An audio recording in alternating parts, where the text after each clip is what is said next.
Alright, Backbreaker, I want to talk about two things real quick. One bad, one good. First thing is bad. It definitely needs to be patched, and that's this linebacker animation, because the linebacker crosses the line of scrimmage right there, then backpedals to get into position. The issue is online it's starting to get taken advantage of because it's such a long animation. It's easy for the opposing quarterback to know you can get a free play off of this. Fortunately, there's no hot routes, so it's not like you're constantly getting a post in this situation, but still something that needs to be fixed. Another thing I do like about this game, though, is the fact it's very hard to discern what route the computer is running in terms of a wide receiver and defensive back perspective. Obviously, if I could continually tell what route was being ran by maybe a shoulder dip or a hand movement, I could continue to jump routes, and the game would definitely lose its replay value.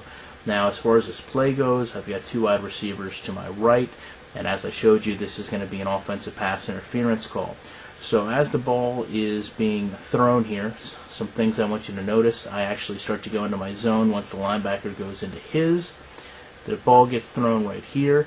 Now, if the receiver is running a post and continues to run straight, his shoulder and my shoulder would make contact. However, look at where we actually make contact. His head hits the left side of my waist.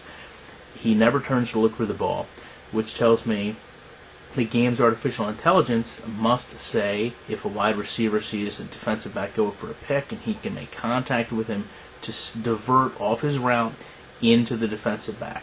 And then ultimately it gets flagged for offensive pass interference. The issue is the ball is roughly 5 feet above my head, which is why I question whether this is a good example. But nevertheless, you see a wide receiver never turn around to look for a pass, veer off his route to make contact with a defensive back, and get a call for offensive pass interference. Show this one more time at speed. You can see I react to the pass being thrown.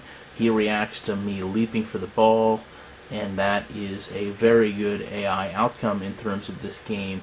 Again, very solid gameplay, starting to see shine through with Backbreaker. Just a few little things here and there would really help tweak the gameplay and make better in terms of that linebacker animation in the beginning of these plays.